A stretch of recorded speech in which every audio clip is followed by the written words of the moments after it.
You are watching programming from the East-West Center in Washington, D.C.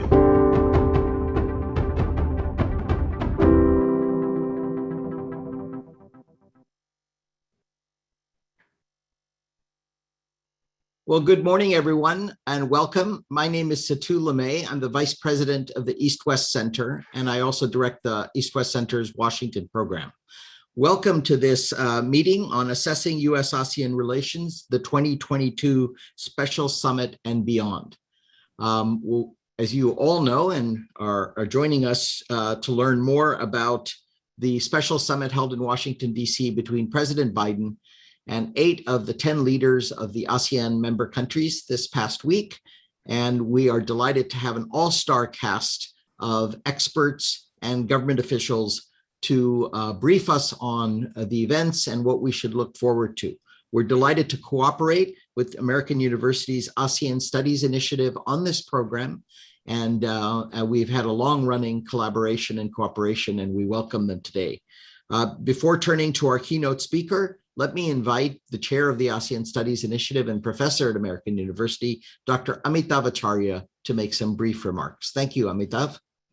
Thank you, Satu. I also want to extend my welcome to all of you who are here, but especially to those of you who have joined us from Southeast Asia, and really very nice of you to join us, even if it's late in the evening in the region. I just wanted to make one important point at the beginning, and that is a transition at the ASEAN Studies Initiative. After 12 years of being the director of the ASEAN Studies Initiative, Dr. Heng Pek Kun has stepped down, and she'll still be with us as an advisor. But I just want to pay tribute to her because without her dedication, initiative, leadership, and organizational skills, I don't think the ASEAN Studies Initiative will be what it is today. So it is my sincere thanks and sense of gratitude to her, and hope to continue collaborating with her for the future. We are also very glad, very fortunate to welcome Ambassador Piper Campbell as our new head. She is at the moment the acting director, but I hope that won't be for too long. She will remain acting. So she has joined the American University faculty of our School of International Studies service as a senior professorial lecturer. So she has a long-term career with us in the faculty, and I hope she will lead the ASEAN Studies Initiative and take it to new heights. So thank you, Peck, and welcome, Piper. And I will now hand you back to Satu for sharing the keynote speech. Thank you, Amitav. Congratulations to Ambassador Campbell. And of course, thank you, Dr. Pek Kun-heng, for so many years of your service on ASEAN studies and cooperation with the East-West Center. Now, this morning, it is my absolute pleasure and honor to welcome the United States Assistant Secretary of State for East Asia and the Pacific. He really does not need an introduction for those who are joining us today. He has had 30 plus years serving the United States diplomatic service. He's been most recently ambassador to Vietnam before taking his current role and a number of other assignments at the National Security Council as senior director and across the region. He brings an enormous amount of expertise and experience to his current position and had a huge role in the recent US-ASEAN Summit. So we're delighted and honored to have with us Assistant Secretary of State for East Asia and Pacific, Daniel Kritenbrink. Daniel, thanks so much for joining. Well, Satu, thank you so much for that kind introduction. Most importantly, thanks for inviting me and for doing this event.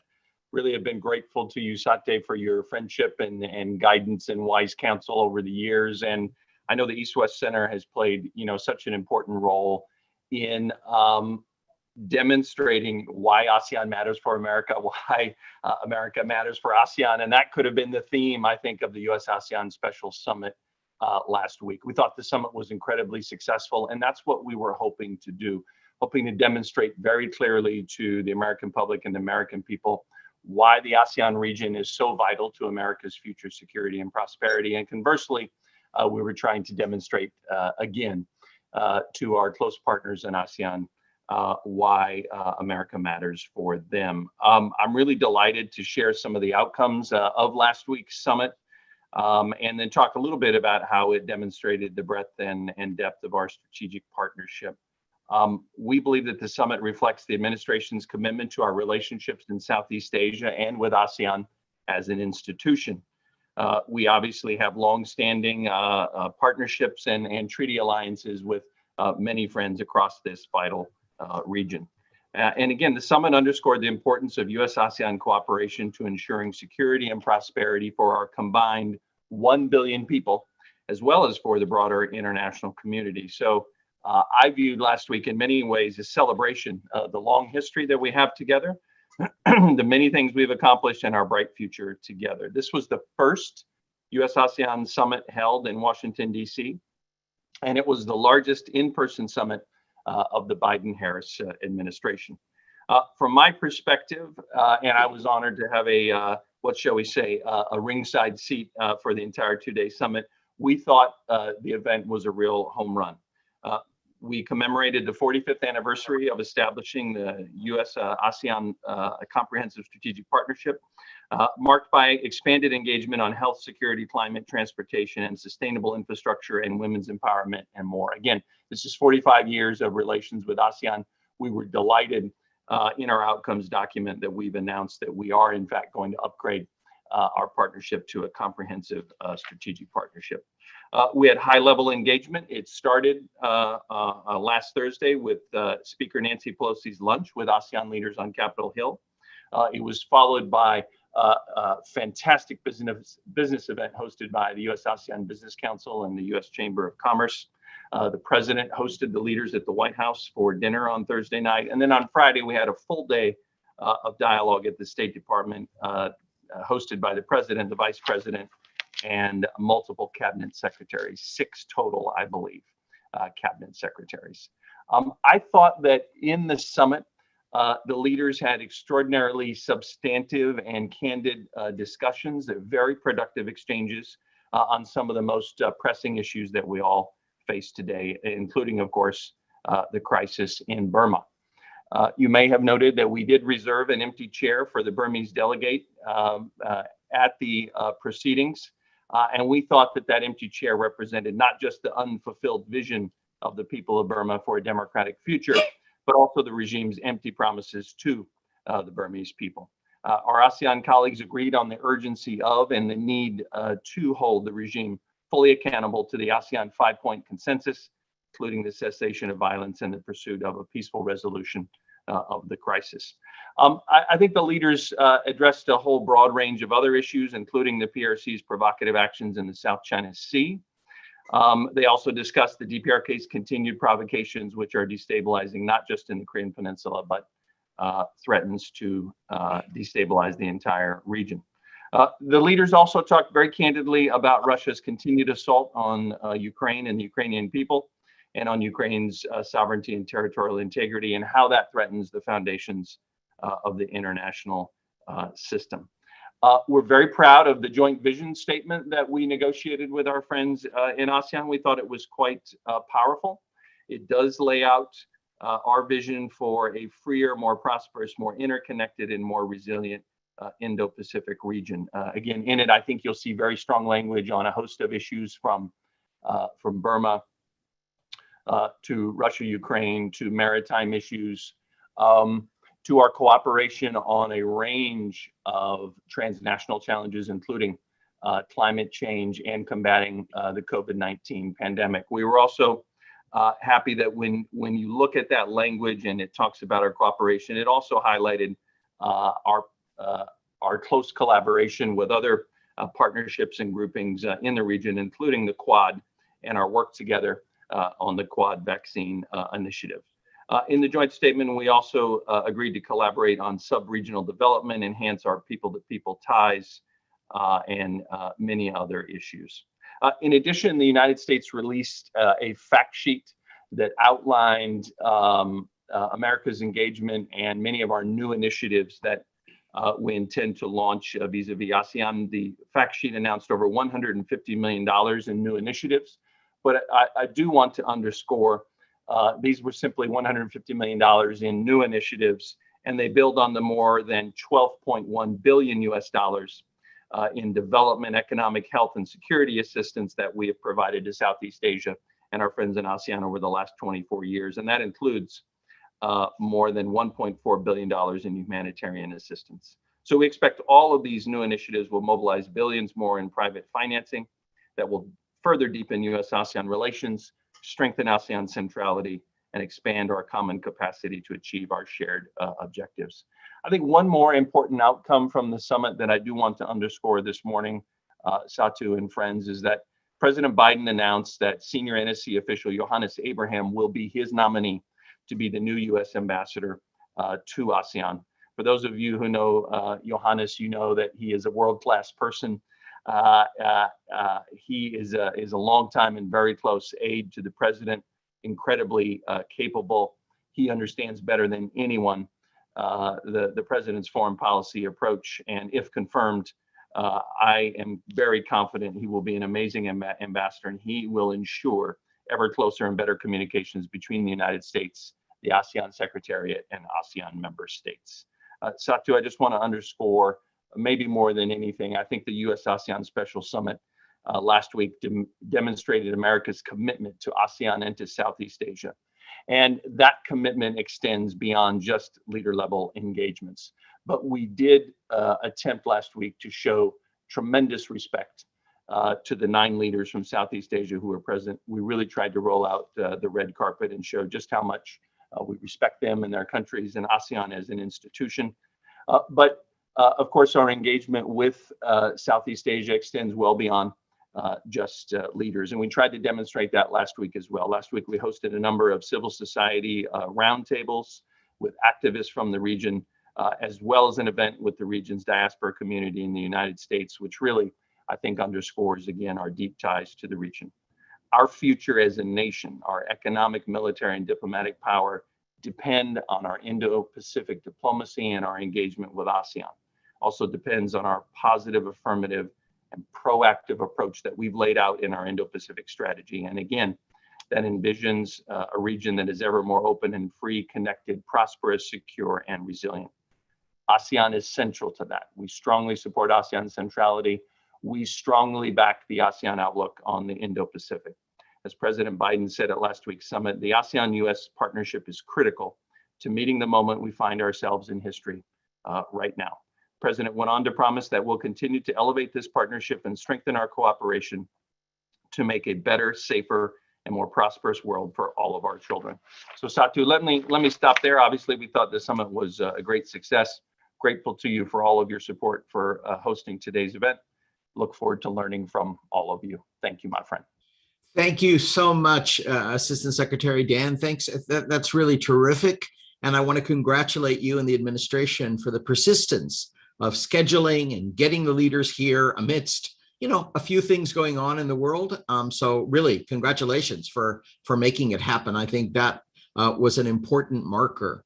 I understand you are willing to take a couple of questions. Absolutely. And let me start off with also congratulating the administration for naming a nominee for the ambassador to ASEAN. I think that's terrific news. I heartily wish for a speedy confirmation, and we can move on from there with our engagement. Now, one thing that was not mentioned specifically in the vision statement that was issued by the parties in the summit, but will come up even more, I understand, from press reports and Secretary of Commerce's comments as the president gets ready to go to Korea and Japan, is the Indo-Pacific Economic Framework. And I'd like your thoughts on kind of what you took away from the summit about the state of play from the Southeast Asian perspective. And from our perspective meaning the US perspective, the Indo-Pacific strategy has a wonderful line about the importance of Indo-Pacific prosperity for America and for everyday Americans is the precise quote. And I wondered if you could say how you envision the IPEF playing that role to continue the robust trade and investment relationship between the US and the region. Satu, thank you, and thank you for your comments as well. Look, we were delighted with the summit. Obviously, getting 10 world leaders together in the middle of the current crisis, including the crisis over Russia's unprovoked invasion of Ukraine, is quite challenging. But I think it shows a couple of things. It shows our commitment to ASEAN, that even amidst everything else going on, we really wanted to demonstrate how vital ASEAN is to American interests in our security and prosperity. And I think the same could be said for our ASEAN leaders who are willing to travel all the way here. Look, I think a couple of comments on IPEF. First of all, very strong demand signals from our friends in ASEAN for continued, sustained, and increased American engagement with the region, including in terms of economics and trade. So we've heard that signal loud and clear. IPEF is part of our response to that, and I would say, even though that our discussions on the Indo-Pacific Economic Framework were not a formal part of the ASEAN agenda, I think, as you're aware, we are consulting closely with many partners in ASEAN on IPEF. So there were many conversations on the margins about IPEF, and I think we'll have more to say on that in the very near future. But of course, we should go back to last October when the president first announced IPEF. It was at the US-ASEAN Summit last fall and the East Asia Summit. So I think we're trying to demonstrate that friends across the region, including ASEAN, are important to America's economic future. Secondly, and again, we've said a bit about this publicly, you'll see more, I think, in the coming days, but we believe that IPEF is really an important framework for allowing us to work together with our closest partners on the key sectors of the 21st century economy. And we think it's an important, dynamic, and significant agreement. We are consulting very closely with partners across the region. And again, I would say stand by for more in coming days.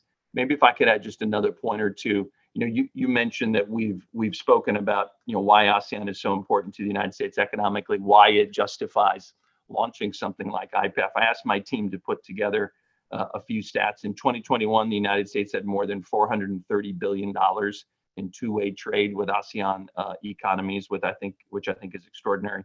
U.S. foreign direct investment in ASEAN countries totaled $328.5 billion in 2020, making the U.S. ASEAN's largest source of investment. U.S. exports from almost 42,000 companies across 50 states to ASEAN support more than 625,000 U.S. jobs. We could go on and on. I can give you many more stats, but I think that demonstrates, obviously IPEF is an important agreement, but let's not lose sight of the fact that our economic ties and trade links with ASEAN are already quite robust and significant. Well, thank you so much for that. We have one question from Dr. Amitav Acharya, and then I'll maybe take, if there's time, one more question, but Amitav?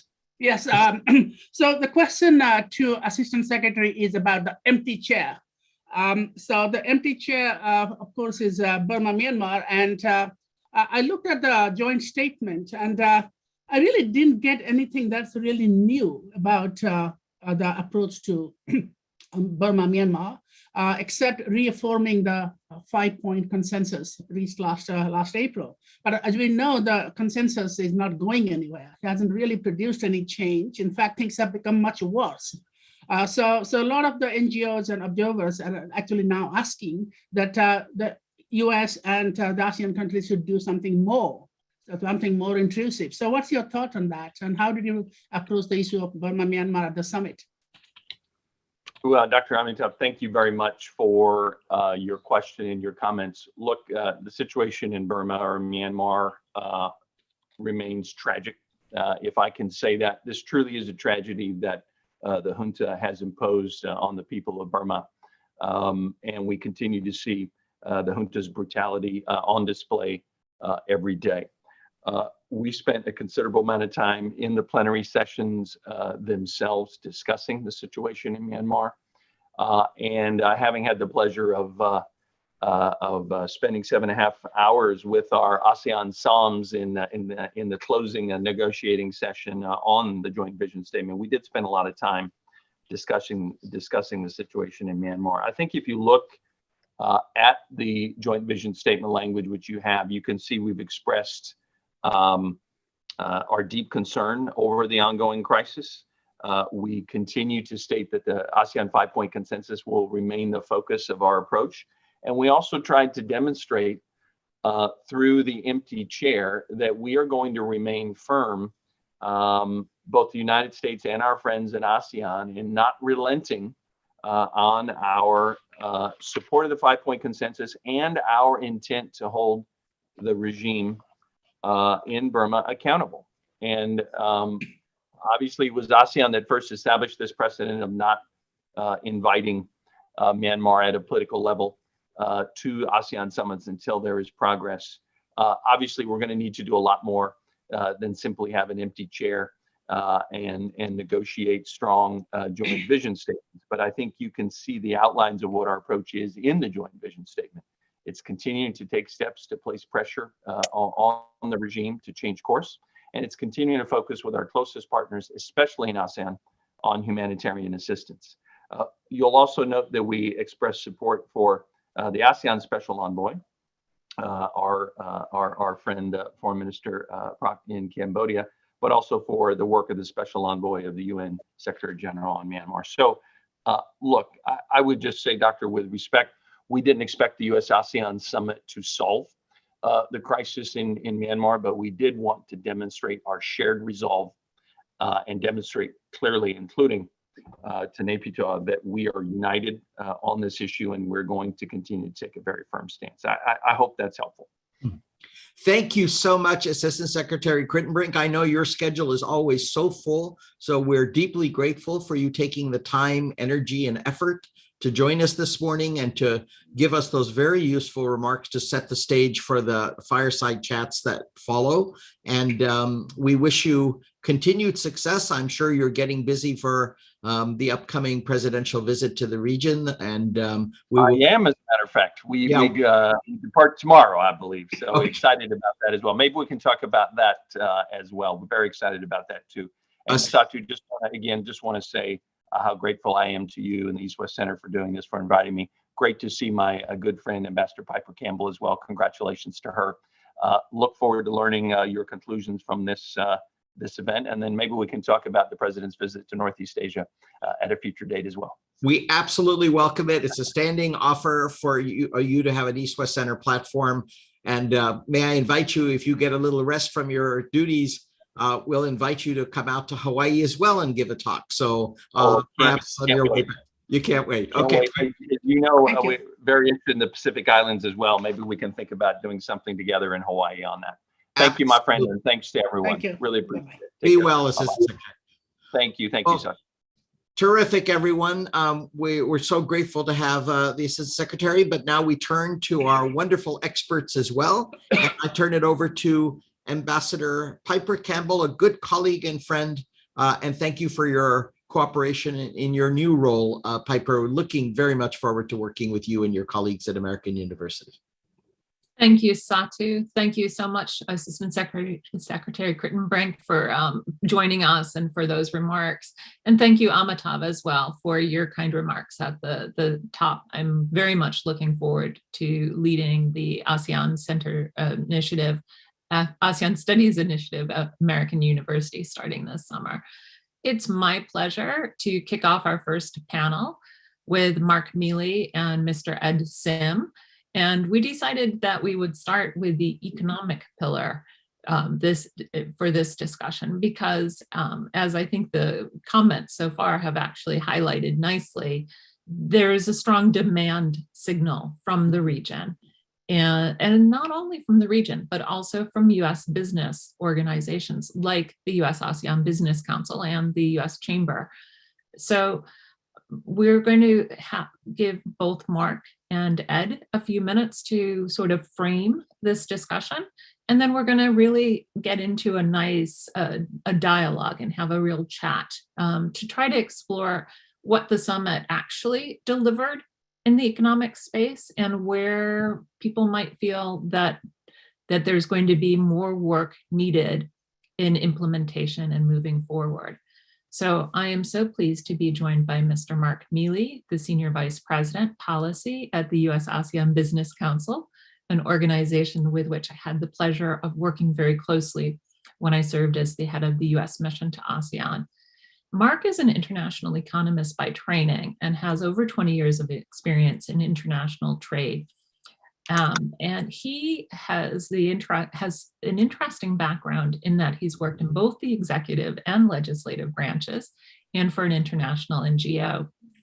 The US-ASEAN Business Council, as well as the US Chamber, co-hosted an event with the private sector during last week's special summit, bringing together US-ASEAN businesses, ASEAN officials, as well as key stakeholders from the US government. I understand Secretary of Commerce Raimondo, Trade Representative Catherine Tai, as well as Climate Envoy John Kerry were at that event, and we're curious to hear Marc's views on how that event went, and again what the US-ASEAN Business Council might hope to see moving forward.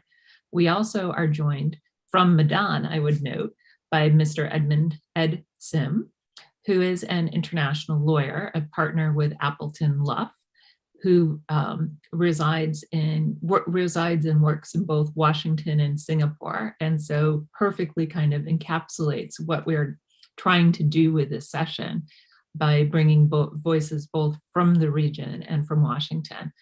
And Ed has represented companies and governments in a wide range of international trade disputes, and so I think his perspective on what governments from the region might have hoped and might continue to hope they'll see coming out of IPEF and coming out of other conversations that occurred in the margins of the US-ASEAN Summit, that will be a very important perspective.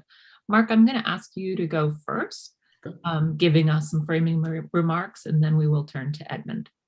Great, thank you so much, Ambassador. And let me again acknowledge and thank also our friends at the East-West Center and of course the American University's ASEAN Studies Center for organizing this program and for inviting me to participate. As has already been noted, we've heard from the Assistant Secretary, there's been great demand from ASEAN leaders to really, for the United States government in particular, to sort of step up its game. And when it comes to sort of economic engagement with the region. I think the realities that we're facing today, which is while on one hand, there is a very robust US-ASEAN trade relationship, as the Assistant Secretary mentioned, over $400 billion in two-way trade in goods and services in 2021. And also the fact that in 2021, 6 of America's top 31 trade partners in the world are actually ASEAN member states, led by Vietnam, which is now in 2021 has moved up to become America's 10th largest trading partner in the world. At the same time, though, here in 2022, the competitive landscape in the Indo-Pacific region in terms of trade and investment relations is becoming increasingly complex and increasingly competitive. And for example, if this summit had taken place in, let's say, 2016 or 2017, we'd be having a very different discussion about what would come next. But the fact that the summit is taking place here today, or 2022, the fact that the IPEF is going to be launched when the president goes out to the region, has to be seen in the context of the United States government really has not been very deeply engaged for a number of years. And in the course of that period of time, many other competitors have been very actively engaged. New preferential, regional preferential trade agreements have been going online. For example, the RCEP agreement is now the world's largest FTA. There are also current negotiations with major trading partners like Canada, that's right now in the midst of an FTA, comprehensive FTA talks with Southeast Asia. And there's also the emergence of next generation digital economic and trade agreements like the DEAs that Singapore is leading. So it's in this context that when the summit is happening, that when the IPEF is going to be proposed or formally launched, it's in a context of a much more globally competitive and regional environment that the United States government now has to sort of re-engage, or as I think the term is said, getting sort of a seat back at the table in terms of these types of initiatives. But understanding though that one, the table has changed. There are also new leaders at the table, and there's also a wider variety of options that are on the table for states in the region to engage. So I think in that context, we are really, I guess, at the start of perhaps a period of renewed engagement by the administration, certainly supported by members of the U.S. business community. And certainly we can share more about the event that the business community created that was a formal part of the summit to sort of bring in those dimensions of private sector perspectives on trade and investment with a real focus on three areas. One, the questions around energy transitions and climate and sustainability. Two, supporting economic recovery in the region in relation to sort of the travel and tourism industries.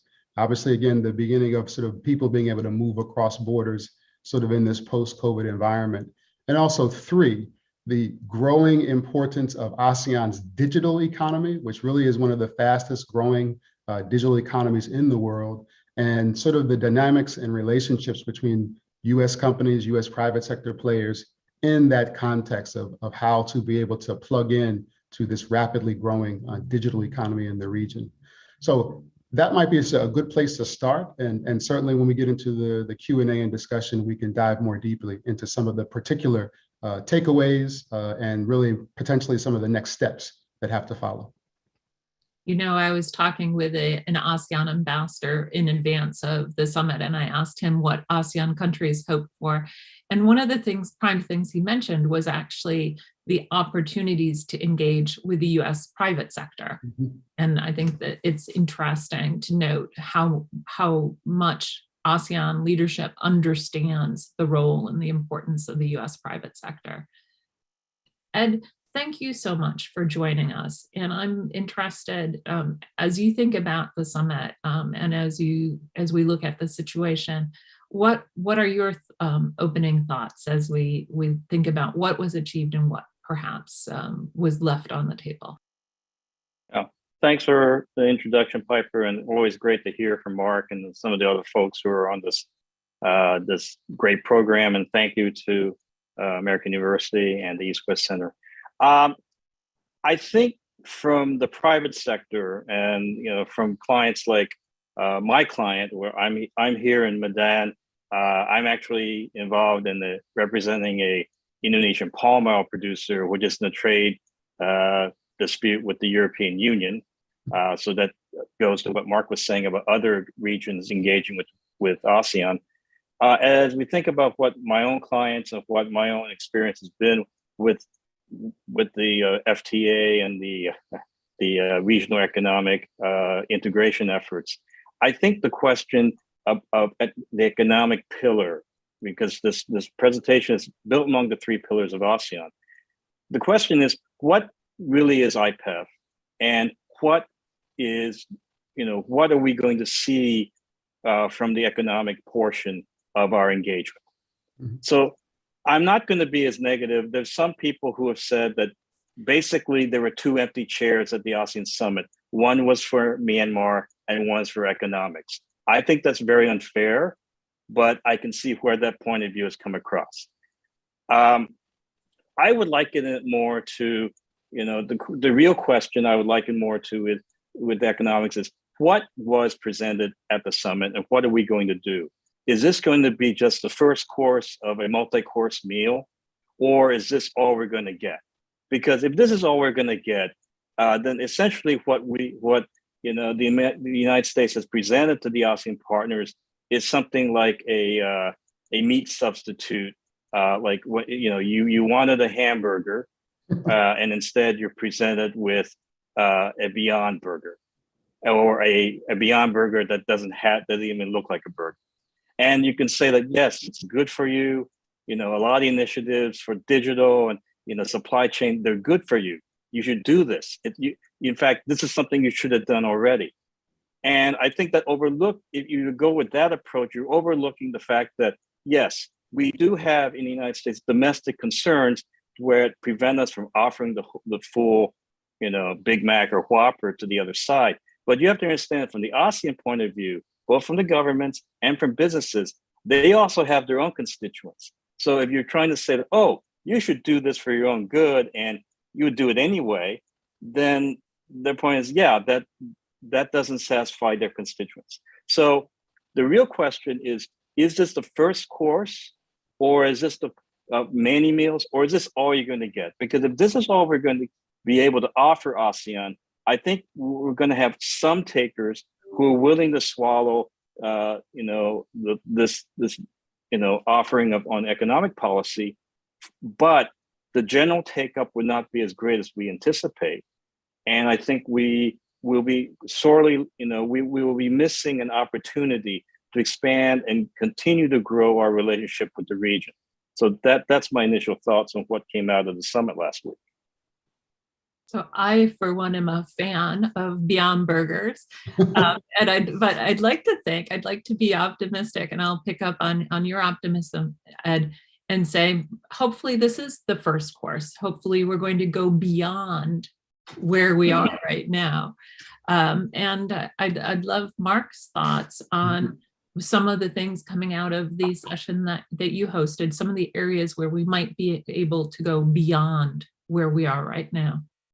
Sure. So at the part of the summit that we thought really added value to the overall, G2G engagement, because we all know relationships matter, and certainly the summit did provide a great opportunity for a lot of relationship building amongst a broad range of, U.S. cabinet secretaries and ASEAN officials.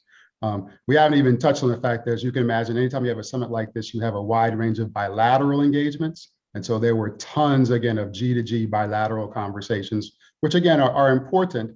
But as we all know, ASEAN values both the bilateral engagements for individual ASEAN member states, but also for major partners to engage ASEAN as ASEAN. And I think, again, obviously the summit did try to check that box.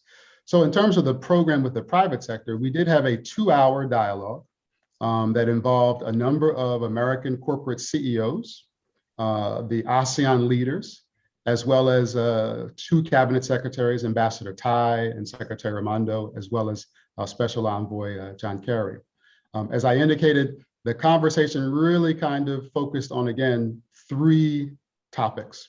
Again, energy transition and climate, economic recovery vis-a-vis the travel and tourism industries, as well as the digital economy kinds of issues and questions.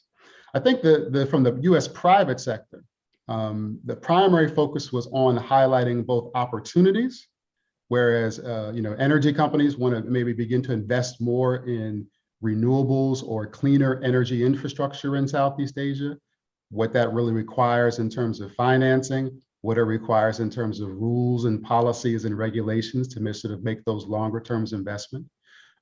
Industry people highlighted that some of the initiatives that my organization and other organizations are doing already in terms of trying to, again, help the travel and tourism space recover. So for example, we've actually been operating what we call travel and tourism roadshows in various countries in Southeast Asia, where industry and government have kind of come together and said, we know there's a public health reality that we have to deal with.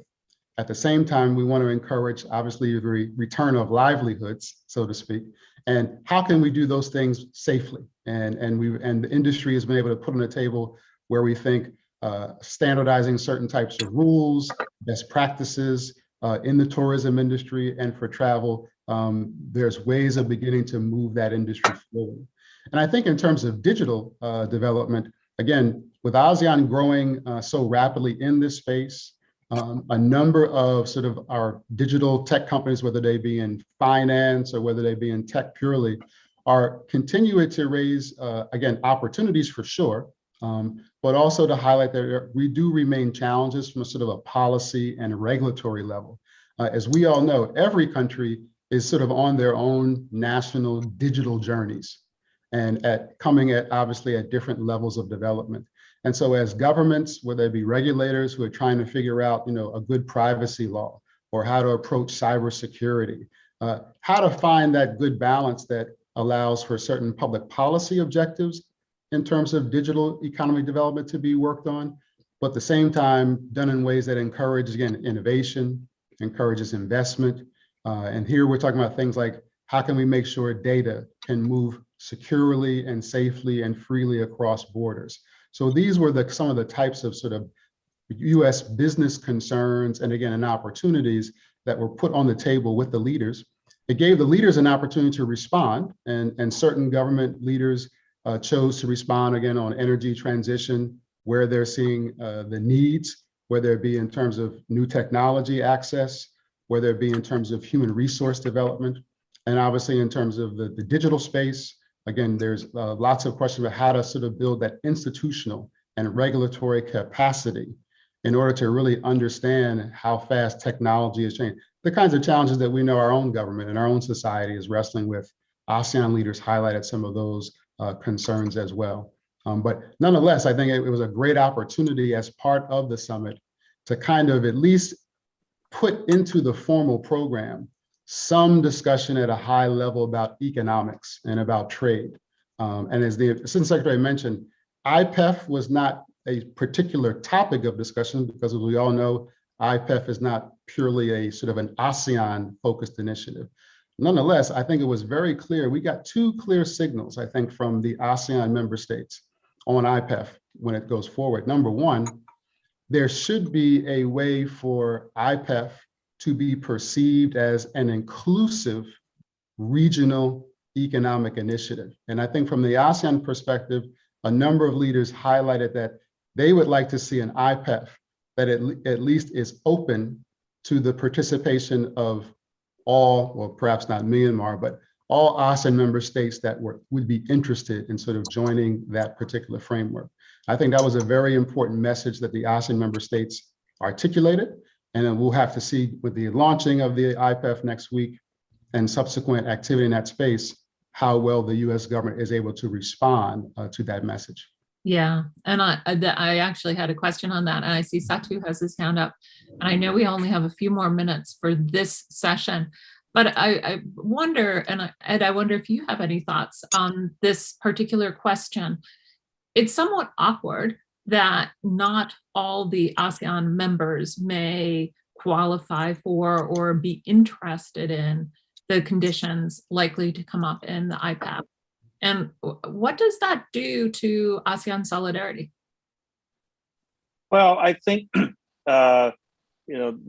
although ASEAN solidarity and centrality is at the core of the region's economic policy and international relations, there is also something, built into ASEAN called ASEAN minus X, and that is the real understanding that not all members are ready to go forward with some of the more advanced disciplines that would be engaged in IPEF. And in fact, going back to my earlier analogy about whether this is the first course or whether this is the only course.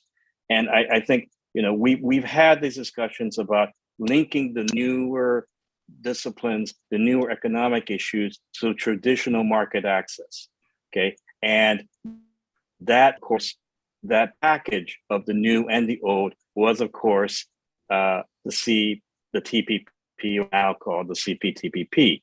And from the ASEAN point of view, this CPTPP is meant to be the current iteration has a seat at the table reserved for the United States should we wish to come back. And how we got this TPP and CPTPP was exactly through ASEAN minus X. Not all the ASEAN countries are members of TPP and CPTPP, yet they were willing to engage with us at the time, and they're still willing to engage with us. So not having everyone at the table doesn't necessarily prevent the ASEAN members from going forward. The real question is, what are we offering to everyone so that the X in ASEAN minus X will eventually sign up? So if, in other words, if all we're offering is, it is not attractive, and we only get maybe 2 members of ASEAN showing up in the initial stage, if we don't provide something attractive for the Southeast Asian countries, then the remaining 7 or 8 may never show up, and then we're missing out both on an economic opportunity for the United States, but we're also missing out on a geopolitical opportunity for the United States in the region.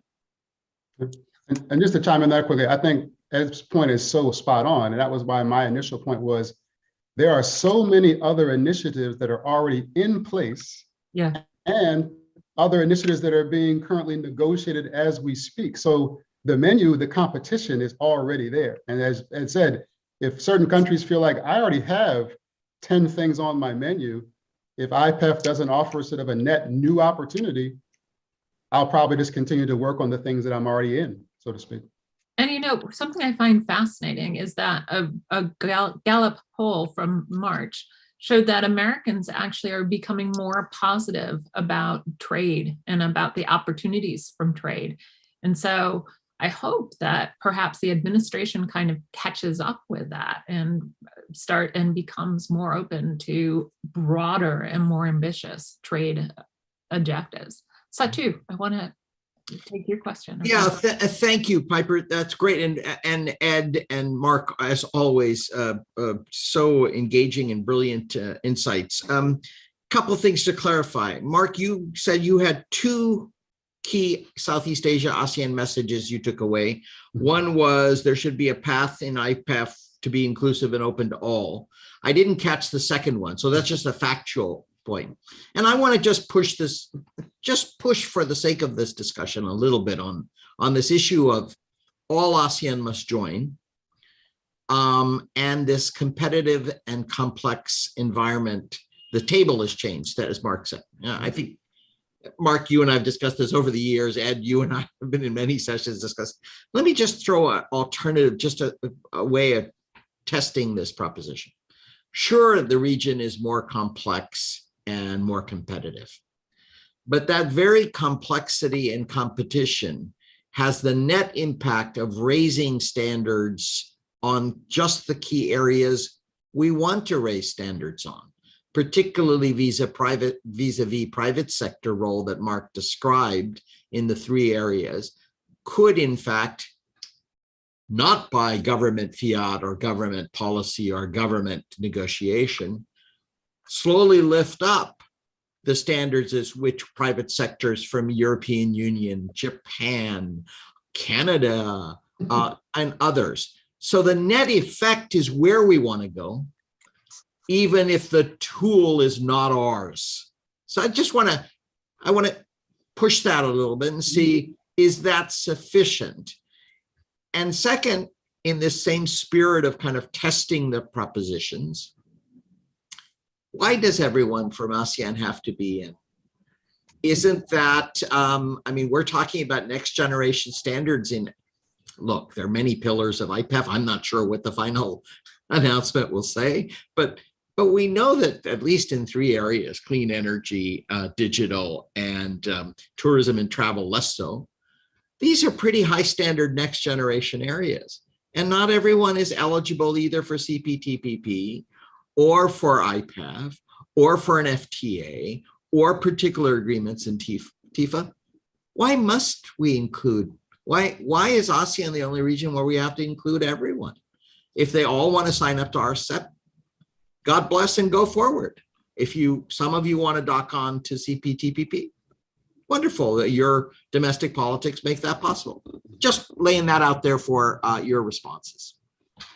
I think very quickly, number one, let me go to the second point. The second message that we got from the ASEAN folks, as part of one, we'd like the IPEF to be perceived as an inclusive regional framework. Mm-hmm. Because we all know all of the other major regional frameworks, whether they use the ASEAN minus X approach, whether it's RCEP, whether it's these other kinds of things, at least offer the pathway. And I think what we're probably really getting at here is, and we haven't mentioned it here, of course, is the perception that it's not a quote unquote anti-China initiative, because none of the other initiatives in the region that are truly regional are explicitly anti-China. As we know, China has now applied to join CPTPP. Yep. They've applied to join DIPA, so to speak. So right. Those, I think that's that perception question that's there.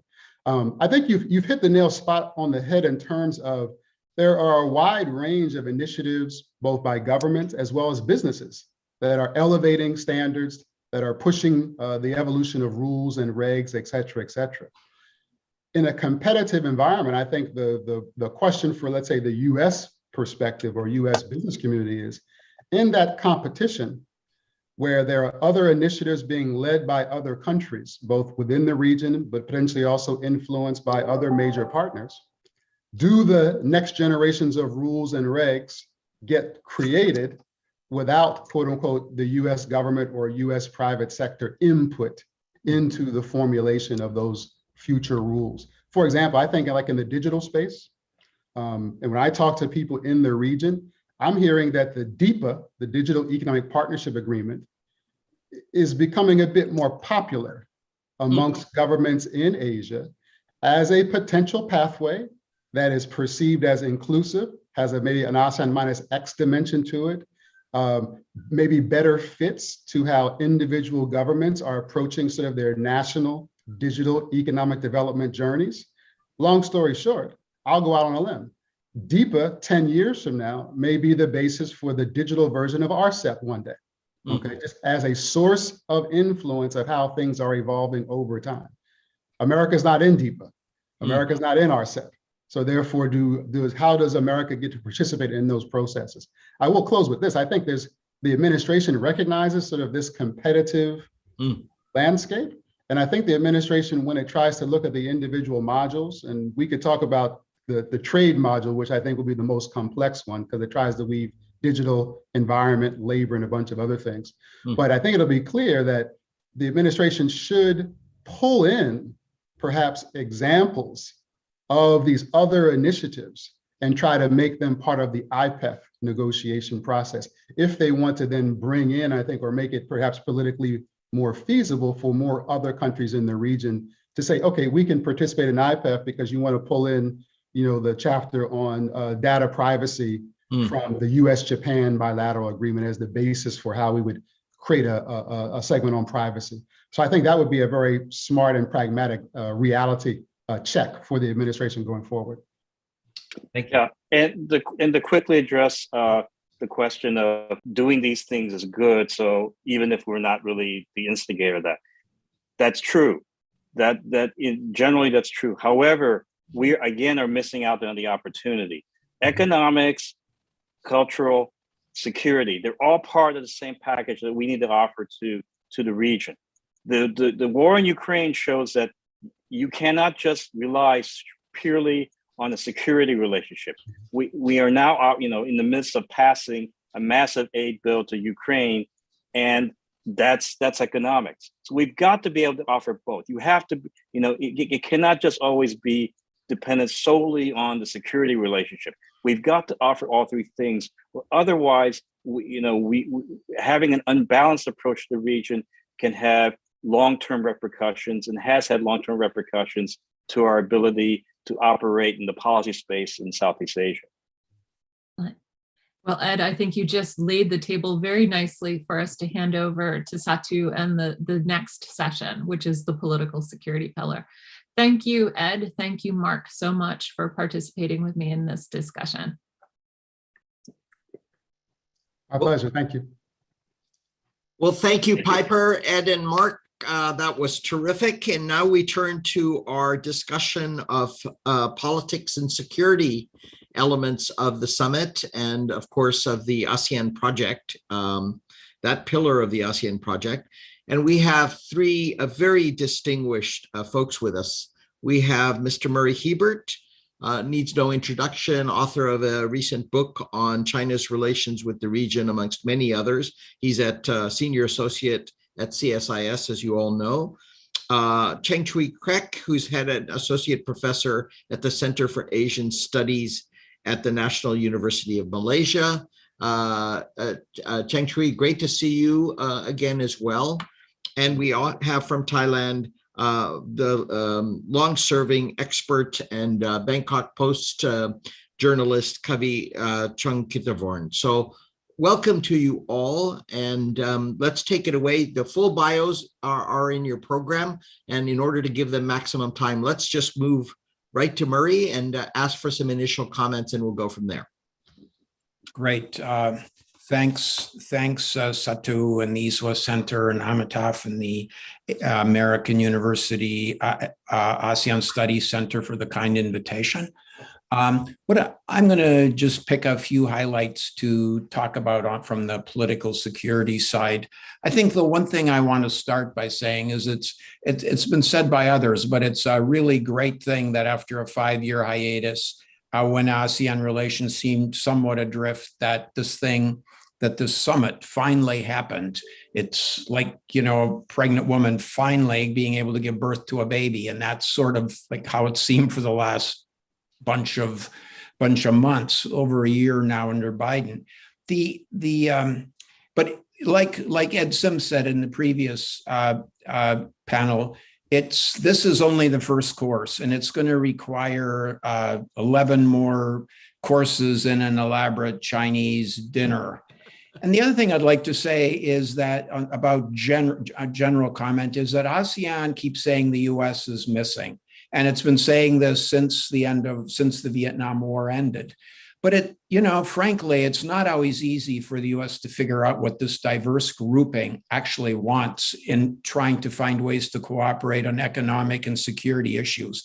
And frankly, this group often is pretty weak and disparate. Right now, we're in a period of several very weak governments that have often been much stronger and played a more active role. So some of the ball has to be in ASEAN. It's not really fair to blame only the United States, although I know a lot of people in ASEAN like to do that. I'll begin with talking about a couple of the initiatives. One of the biggest ones, the biggest one in money terms, there were 150 million committed, as Assistant Secretary Kritenbrink mentioned. One of the biggest is the Maritime Initiative, which will support regional maritime capacity building for law enforcement, help countries deal with IUU fishing. It'll deploy a cutter to the region and provide various training platforms. And it'll be led by the Coast Guard.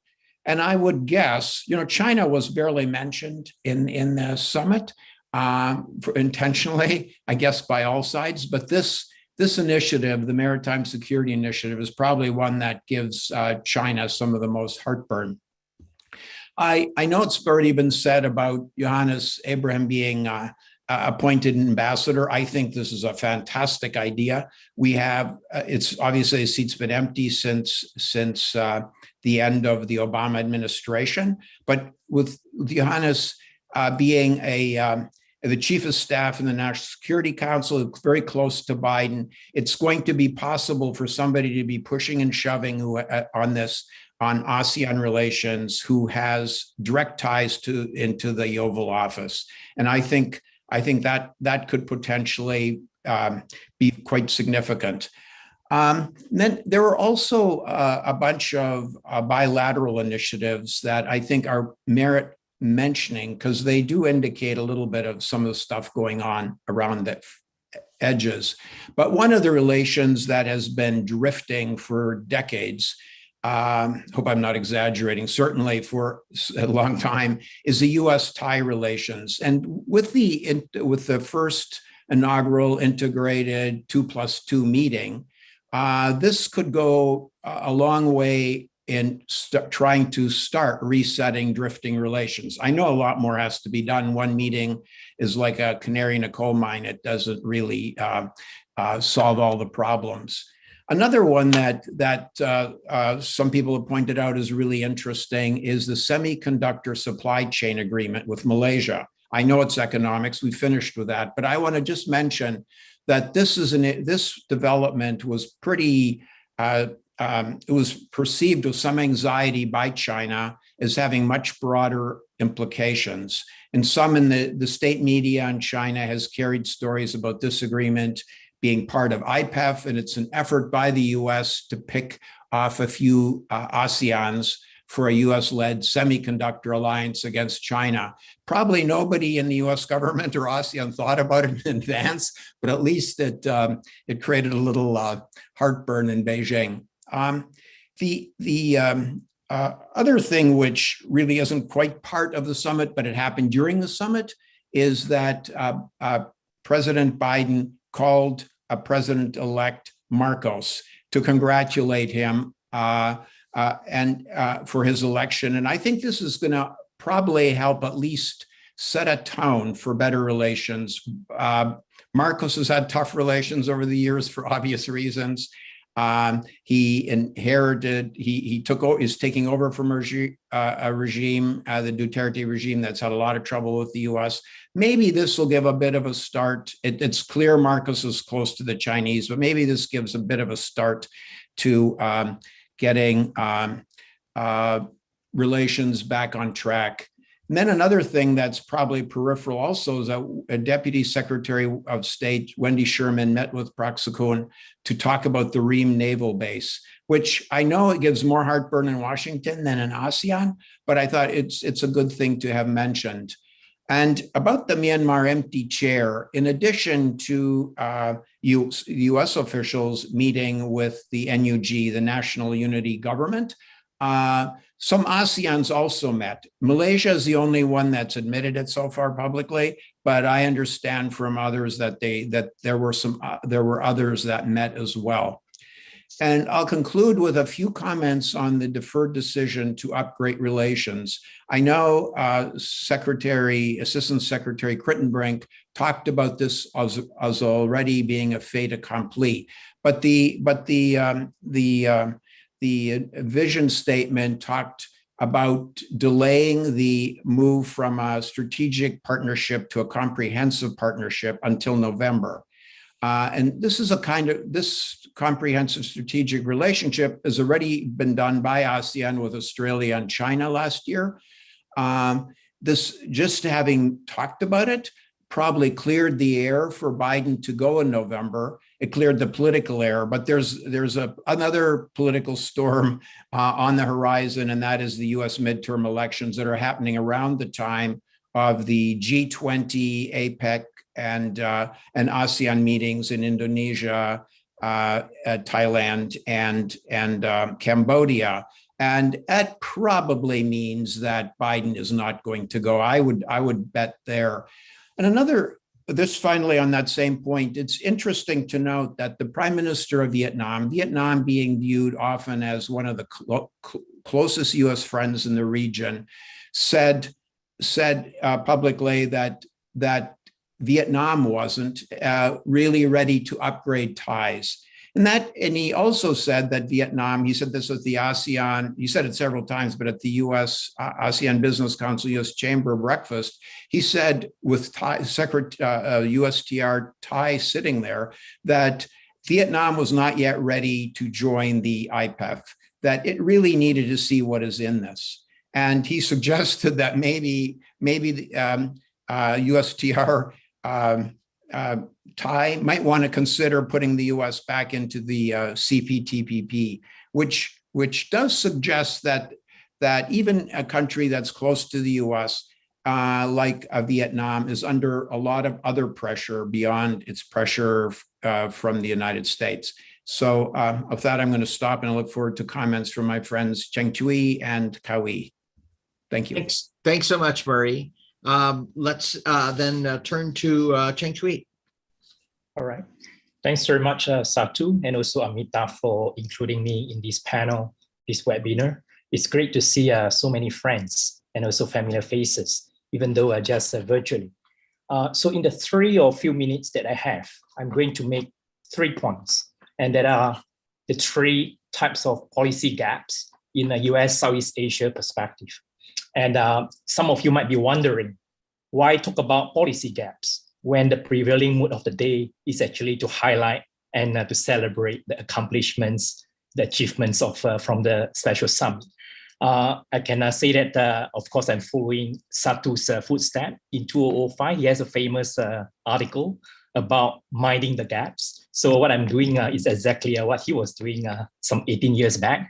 But also as someone who studied IR in Washington, DC, one of the things that I learned during that period was, of course, I think identifying gaps, policy gaps, is a very painful but necessary and critical step in any important policy analysis. So I thought that in this case, US-Southeast Asia relationship, although we do want to highlight the achievement, it's important also to highlight what are the kind of gaps that we have seen before, during, and also after the summit. So there are three. Number one, it's about imbalanced strategy. And number two is about uneven expectations. And number three, uncertain future. Let me be a little bit elaborative on the first and very, very brief on the second and also the last. So first thing first, why we describe US policy in Southeast Asia as imbalanced strategy. And this is particularly about US Indo-Pacific strategy. It's being perceived as imbalanced in the sense that I think many of us in Southeast Asia, in the region, see that the US has been paying a lot of attention, greater attention on the military chessboard, on military, on defense, and also maritime issues, but relatively under-investing in the second chessboard, the non-military chessboard, especially on the economic engagement, infrastructure building, developmental aspect, so on and so forth. And don't get me wrong, I'm not suggesting that the US robust and positive and long-standing role in the military chessboard is not welcome. Certainly has been valued and has been perceived as indispensable partner by most countries, if not all countries in the region. And as I highlighted earlier on, I think the recent announcement from the summit about the regional maritime initiative and also capacity building for law enforcement certainly is among the great news that we see from this summit. And of course, a related issue of IPEF, Indo-Pacific Economic Framework, and also the related programs on clear energy infrastructure and all that, clearly are additional indicators showing that the current administration, Biden administration, has been trying to increase the capital investment and also attention, deploying attention to non-military chessboard as well. But let's not forget some other realities and also indicators that shows that despite all these good efforts and also achievements, US Indo-Pacific strategy has remained as an imbalanced one by and large, at least at the perceptual level in Southeast Asia. For example, I think many panelists earlier on, including Murray and also others, have mentioned about 150 million kind of package announced in the summit. You could see that a big chunk of it, 60 million, was actually on maritime, on defense, and also the other second largest issue was on energy. So relatively a few were invested in education, in public health, in pandemic. So that's clearly it's one indicator, and some would come so far to say that even though IPEF or US economic statecraft is not too late, but certainly is too little, especially compared to China's over the years package, especially since the launch of BRI, despite all those problems associated with BRI. And more importantly, it's actually with, there are many dimensions about IPEF that shows that there is still a reality that US is under-investing on economy. For example, IPEF is good, but it is not a substitute to TPP and CPTPP, and we do need a more active trade and investment agenda. We do need more concrete and convincing details about IPEF. I think many in Southeast Asia are kind of surprised and disappointed that many of us actually expected the IPEF to be one of the agendas for this special summit, but we realized that IPEF details will only be announced during President Biden's upcoming trip to Northeast Asia, Japan and Tokyo, particularly during the Quad.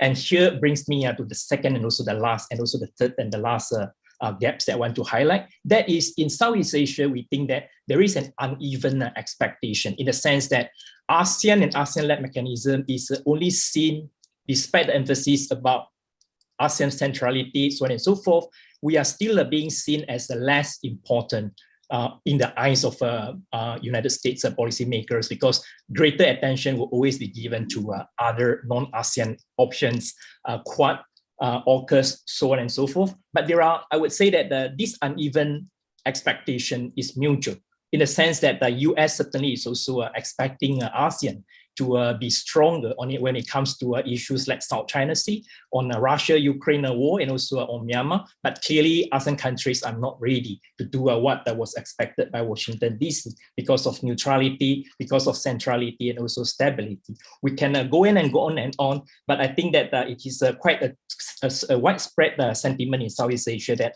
ASEAN countries want to be a fulcrum, not a footnote of US-Asia policy. And hence, we would continue to nervously observe what is going to happen in President Biden's upcoming trip to Northeast Asia, Korea, and also Japan. And finally, my final point is that about the uncertain prospect, and this one certainly can be wrapped up in 10 seconds, in the sense that I think it's something that many have talked about in private, especially that what will happen after the midterm elections to US-Asia policy, and more seriously, what will happen in 2024 if Trump or Trumpism comes back, and what will happen to all this US Indo-Pacific strategy, US engagement in Southeast Asia, so on and so forth. So these three gaps, I think, will continue to be in the mind of policymakers and also observers in Southeast Asia and perhaps beyond. I will stop here. Thank you so much, Cheng Chui. A very clear kind of framework to think. I hope we'll get back to some questions. We have a few minutes left for Kavi. Kavi, welcome and thank you for joining us so late. Yes. Well, I will be very, very, very short. Thank you very much for the invitations. I have 4 points, and I think all the points were well covered by Murray, Hiebert, and Cheng Chui. But what I want to say, number one, is this: ASEAN-US relation no longer on the autopilot mode, because the past 5 years, because of the relation, it's been autopilot. Now, Biden is in charge by appointing one of his closest security aides, Johannes Abram, to ASEAN. That is very good, to have someone who has the ear of the president. Now, the follow-up, I think Cheng Chui and also Murray Hiebert said highlight. Will President Biden spend 10 days in Southeast Asia, attending 3 summits from the 10th of November to 19? ASEAN related first, and then in the middle G20, and then followed by APEC. If he could not make it, everything he said, everything he has made, it will collapse, because it shows that America does not mean it. That's my number one caveat.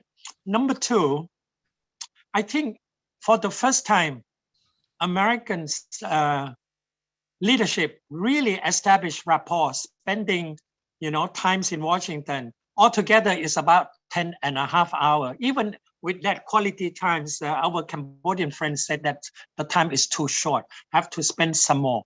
That is good, but I hope that there would be an opportunity. At first, ASEAN thought that we could not meet the whole cabinet, but as the Assistant Secretary pointed out, only 6 members, but that's okay.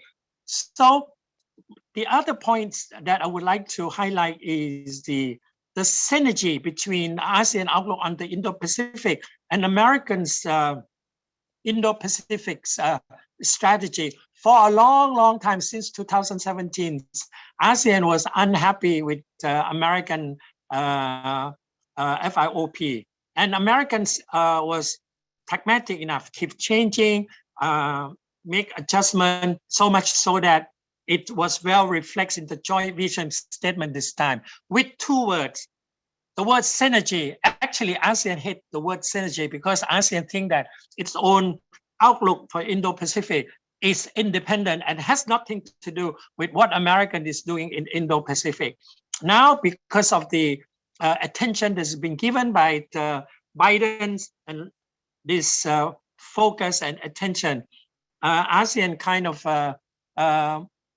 blend, soften a little bit. Okay, AOIP will synergize with Americans' Indo-Pacific strategy so that they have some elements that overlap. It can complement each other. That is the key. And I think that is very good.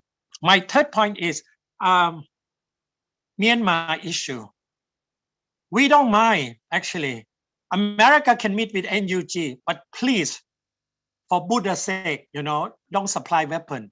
We don't want to see proxy war. We don't want to see the kinds of say, no boots on the ground, but we give you weapon. And I fear that NUG could give the illusion that we are winning the war, because NUG foreign minister gave an interview recently saying that we have almost, along with ethnic group, nearly 50%, we have control over Myanmar territory. Of course, I have no evidence to prove as such. We don't care if Malaysia talk to anyone. Malaysia is a maverick. It can talk to who know what. So as long as you support, America support ASEAN consensus, ASEAN, when decision is made, will go forward. It's a little bit slow because we live in the social media world, but ASEAN certainly made progress. I was so surprised that people said ASEAN did not make progress. ASEAN made progress on number 4 and number 5 soon. So by the end of the Cambodian chairmanship, 5 consensus, I think 3 of them will be achieved. The most difficult would be political dialogue and ceasefire. So I think there will be very good block that being laid by Cambodia in the future, so that Indonesia can move in and build on that for the next year. So America and other dialogue country must support ASEAN, and please do not act on your own. And NUG, I have to remind strongly, please do not let it like Ukraine. My other point is the capacity building. This is something new. And I think Murray hit the nail in the head, because if you read all the details, American fact sheets on this time, my God, it looked like a thesis. Very detailed with all, I was so surprised to find out that there was 7,000 program, that United States are doing with ASEAN. But one of the most important on security is the increased capacity of ASEAN member in maritime domain. And I think Murray Hiebert just mentioned US Coast Guard, it sent the strong feelings toward the region. And of course, China probably would be very unhappy. So I expect that given this latest development in the upcoming COC meeting in person on the 24th to 27 May in Siem Reap, there will be progress. That I can guarantee. It's very good. I think there is a momentum. Finally, I like to mention that ASEAN is a top-down organization. To make sure that ASEAN-US relation prosper, reliable, sustainable, American leader must travel, must meet, must take effort, because all 10 countries, our leader go and visit you. You now have to come and visit us, because this is very important. Security, that is the most important, is the security in the relation among leaders. I think Obama has done that with ASEAN leader, meeting leaders 7 times, visit ASEAN 11 times. So I think Biden has this opportunity. He has laid the groundwork, very good, solid. Can he keep it up? Wow, 6 months. We can wait and see. Thank you, Sadhu. Thank you very much, Kavi. All 3 speakers, what terrific remarks. I wish we could get into them, but I would be remiss, because we do have a final session that looks at the social cultural elements of the US-ASEAN relationship, and kind of the perfect segue was Kavi's point about the 6,000 programs, or the detailed theses, fact sheets. It's extraordinary how much is going on day to day, not only at the national capital level, but at the subnational level between the United States and Southeast Asia. And let's give that some due, because that's a really important part of our overall relations. So thank you. And hopefully in the last session, we can come back to a few of the questions. Over to you, Piper. Yeah, and I agree that was a perfect segue to our last panel, which is going to look at the social and cultural. And certainly on the social and cultural, there were a number of interesting results coming out of the summit. I'm going to copy Satu in terms of simply mentioning our speakers so that I can give them the most time. I'm just going to flag, I'm actually going to ask Dr. Mealy Caballero, Anthony, to go first among the speakers for this segment. So we have Dr. Mealy Caballero Anthony, a professor of international relations and head of the Center for Non-Traditional Security Studies at the S. Rajaratnam School of International Studies in Singapore. We also have Dr. Quang Minh Pham, professor of history and politics and chair of the Department of International Development Studies, University of Social Sciences and Humanities, Vietnam National University in Hanoi. And we're also joined by Mr. John Brandon, the Senior Director, International Relations Program and Associate Director of the Asia Foundation. So as we look at the third ASEAN pillar of socio-cultural, what are our takeaways from the ASEAN-US Special Summit? Thank you very much for that kind introduction. And let me also give my thanks to the East-West Center, Satu, and the ASEAN Studies Initiative at the American University. It's great to be able to talk and join you in this panel. I'll go straight to what I think are interesting discussions at the US-ASEAN Summit. And it would be, I think, a note to say that when you look at social-cultural pillar of ASEAN, it's not just all about education and culture, but and the components under the ASEAN social-cultural pillar actually are so broad. It goes from health to climate change to dealing with even drug abuses, and of course all the other things that you put under social-cultural. So I thought that it was quite spot on that the issues that were raised initially in the October 2021 fact sheet that was announced and carried over in this summit are the three the three agreements or discussions on advancing, number one, the US-ASEAN health futures, the US-ASEAN climate futures, and people connectivity through the billions future. And these are the issues. We talk about, this big range of areas that ASEAN is working on as an organization, and that it works with dialogue partners in terms of striking or laying out possible areas of cooperation. And this is really the three that have been highlighted in the summit, have found resonance to not just the state, but to many people in ASEAN. Now, briefly on the ASEAN,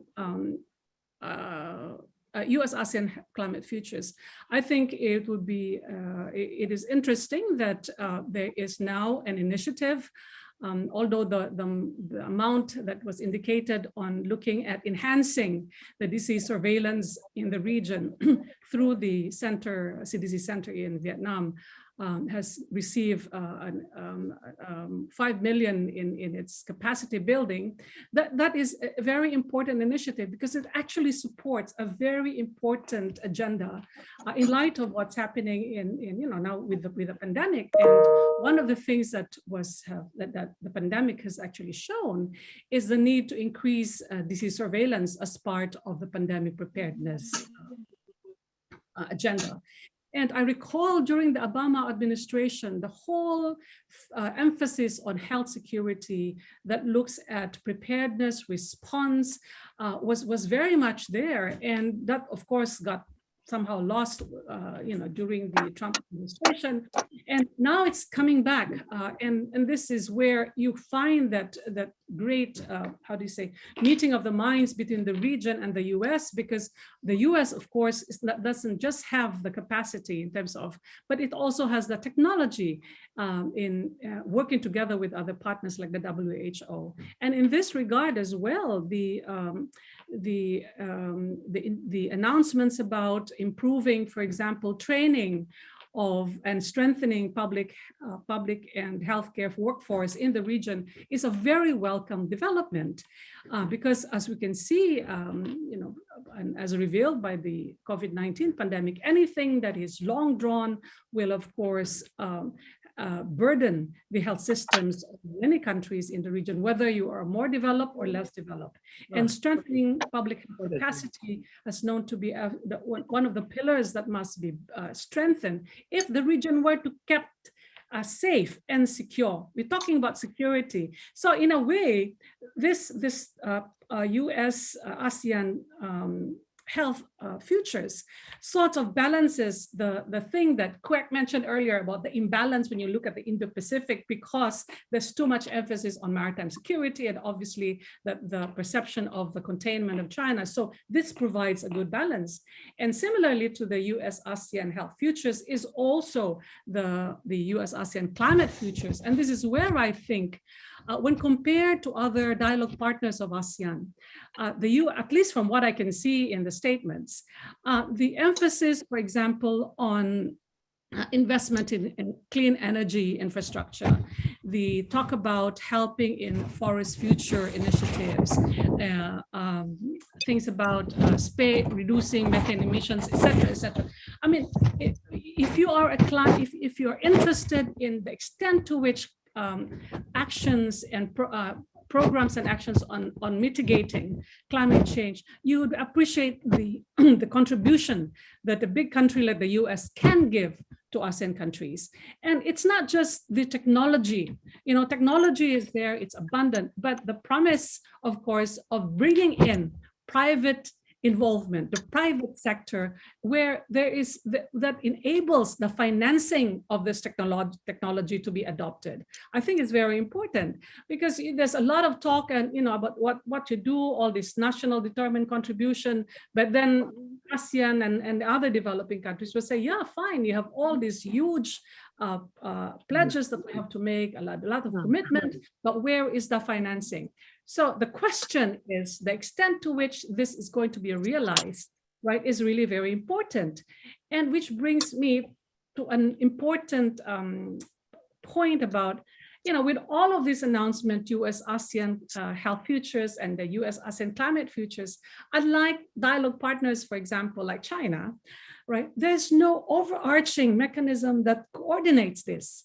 If you compare it to, for example, the the ASEAN-China relationship on climate change, it's both at the bilateral and the regional level. There has been since 2016 a very systematic program and mechanisms that allows for this engagement to be sustained.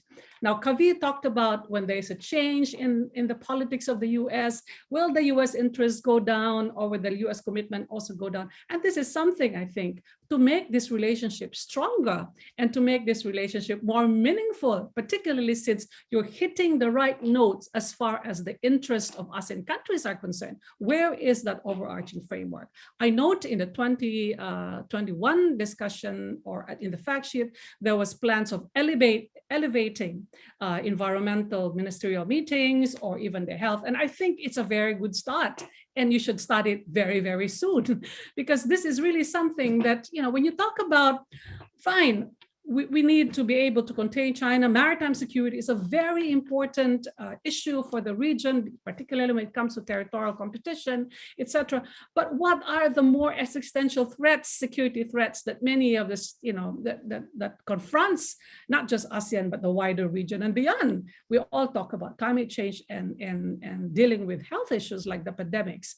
And the US has all the, all the instruments, right, and the technology and the financing that can be very, very useful and valuable to ASEAN.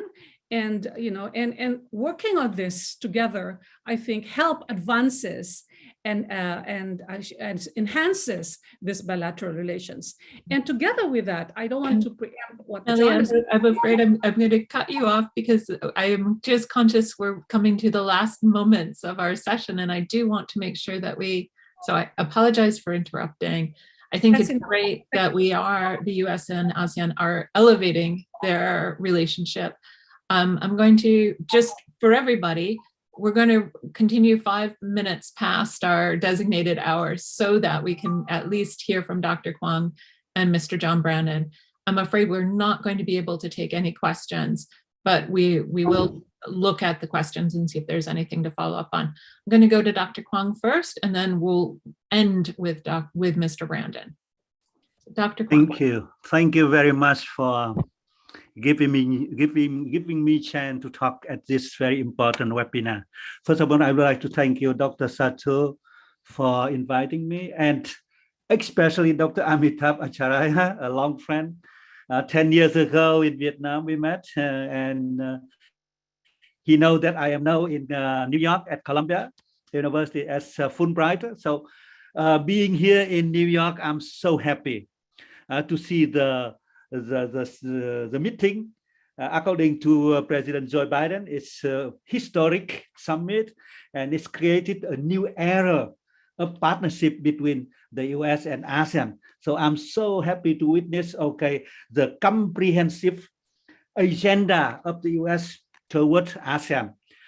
We look very carefully in the process, in the development of this cooperation. I see that there are 5 points, to show that the US has very strong commitment to ASEAN. For example, to establish, the US-ASEAN Institute for Raising Leaders at Johns Hopkins, for example, university, to expand youth engagement, YCILE, for example, to promote cooperation in higher education. I am professor at the university, so I'm so happy to see such kind of statement. Number 4, to promote English language training, for example. And last but not least, to increase private sector initiative. So it's 5 very comprehensive initiative and commitment of the US. But I have a 2 points to promote or to criticize a little bit. I think number 1, it is very limited resources of the US for 10 ASEAN countries. You know, just only 70 millions every year for education and country cooperation. 70 millions US dollar to compare with more than billion of China, for example. China ASEAN cooperation is much stronger, just Mealy mentioned. There are also, for example, 5 million US dollar for new billion future scholarship. It's nothing, or just only 20 academics fellow will participate in the new exchange program between ASEAN and US. So this is number 1, very limited. Strong commitment but limited resources is number 1.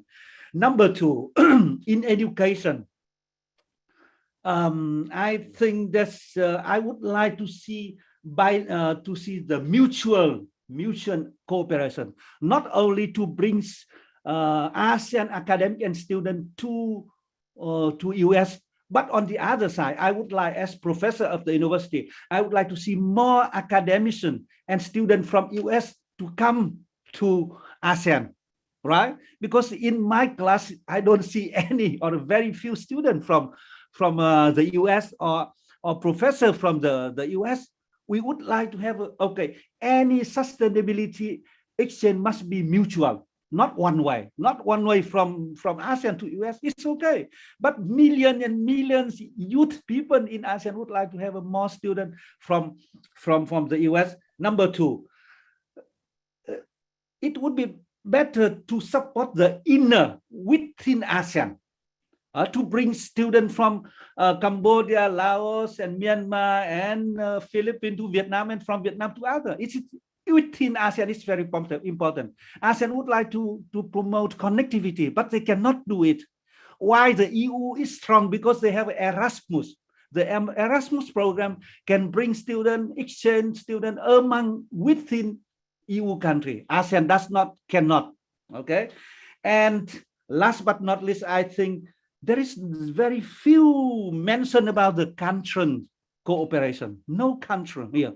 And I think the most important is there is big misunderstanding or a misperception in the country problem. For example, during the Vietnam War, during the Cold War, the US did not, the US underestimated, for example, the country value, the nationalism of Vietnam, for example, and other people. Or today, for example, whether Vietnam still communist, whether Vietnam and Southeast Asian countries still have a big problem of human rights, or what is American way of life for many citizens and Southeast Asian people. For Southeast Asian country, for example, American way of life is negative, and American country is not comparable to Canada, for example. In Vietnam, for example, the people said, "Oh, American country is a melting pot." Why in Canada it is a mosaic? So differences between US and Canada. So I think there is still misperception, misunderstanding in the country problem between ASEAN and the US. So I think the last point is here to focus more on, okay, the closer gap in the misunderstanding of country problem. Otherwise, the cooperation will be not efficient. Thank you so much. Thank you. And that continues the process of minding the gaps, right? So that's a useful train from the last conversation as well. John Brandon, we're going to ask you to close out this session and in fact to close out the whole webinar. Yeah. Well, thank you, Piper. I appreciate it. And it's also nice to be on the panel with Mealy and Dr. Kwong. I'm going to focus a bit on education, although I know that Mealy and Dr. Kwong have covered aspects of the people-to-people ties and the social-cultural pillar. I also want to thank the East-West Center and American University's ASEAN Studies Initiative for including me. I think if the summit discussion was like today's discussion that we're having, I think that's been a positive thing, because what I gained from this is that we're looking at ASEAN on its own merits and not just part of a larger China-centric policy. I think a lot of discussions that have been in Washington have talked about the geopolitical competition between the US and China and Southeast Asia. So I've taken this last hour and a half or so, I'm very heartened by that. I think a lot of the educational programs that was announced in the joint statement and in the fact sheet is that a lot of them are similar programs with some additional funding, but there have been some initiatives. I think that two programs that have really been highlighted were the Billion Futures program, which, there are currently 100 Southeast Asians from throughout the region studying at the undergraduate and graduate level, and they're looking to include that, to expand that, and they've contributed to 5 million more. It might be viewed as a paltry or a small, modest figure, but it's nonetheless, it's an improvement. I think it should be looked upon that way. The State Department is planning on doubling its YSEALI program. I mean, they currently 450 people participate from YSEALI and come to the United States. They're going to expand that within the next 3 years to 900. So I think that's positive. In fact, I'm meeting with a group next week from Northern Illinois University who've done a YSEALI program. They're in Illinois for 3 weeks and they come to Washington next week. And I look forward to meeting them for the first time in a few years because of the pandemic.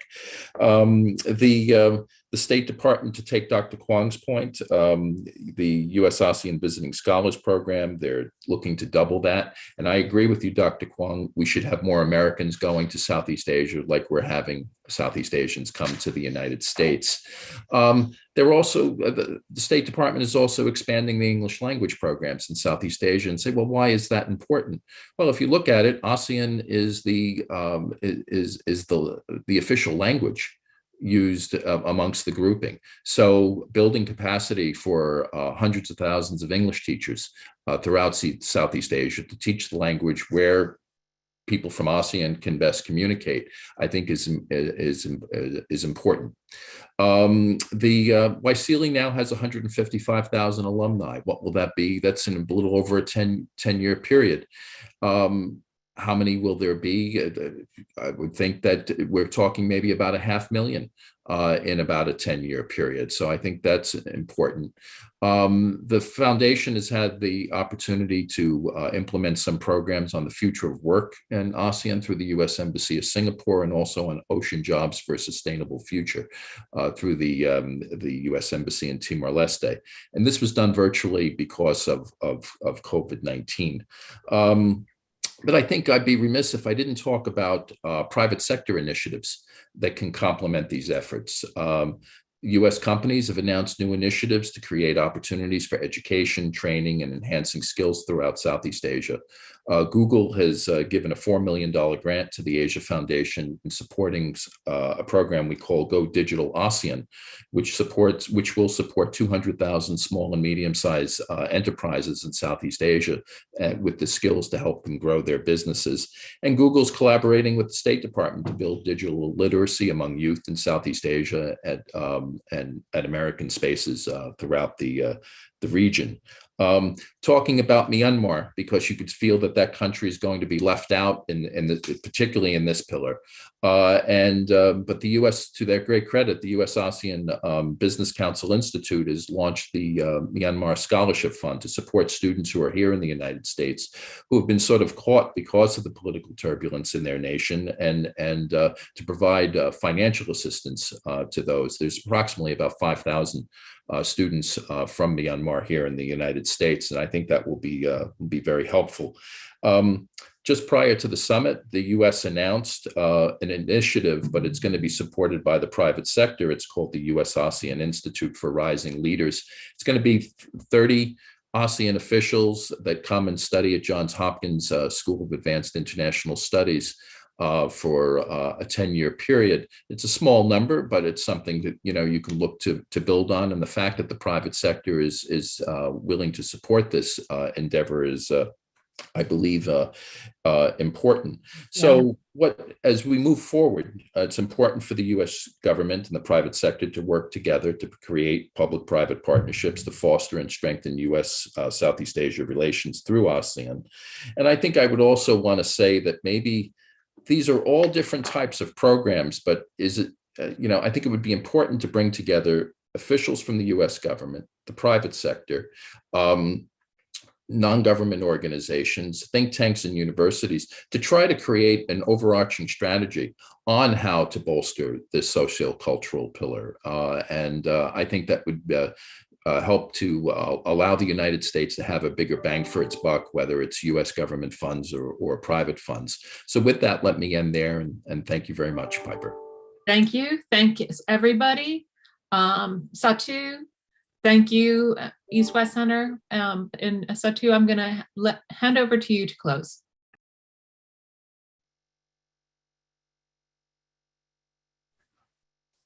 I think we may actually. Hello, all. It brings me no pleasure to close, really, because I'm hearing such extraordinarily informative, insightful, rich discussions here.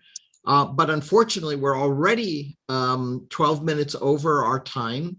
And all that tells me is that as we move to the summits in July and we move to the summits in November, there will be ample opportunities to take stock. And as you'll recall, Assistant Secretary Kritenbrink, in fact, mentioned that he would very much like to do that. So we will be in touch with all of you again. I welcome your visits to the East-West Center in Honolulu, in Washington. And of course, I look forward to seeing many of you in the region over the coming months. So please stay safe. Thank you for your participation. Thanks for our cooperative partners at American University and the ASEAN Studies Initiative. Good day, good night, and be well. Thank Bye-bye. you. Thank you, everyone. Nice to see you.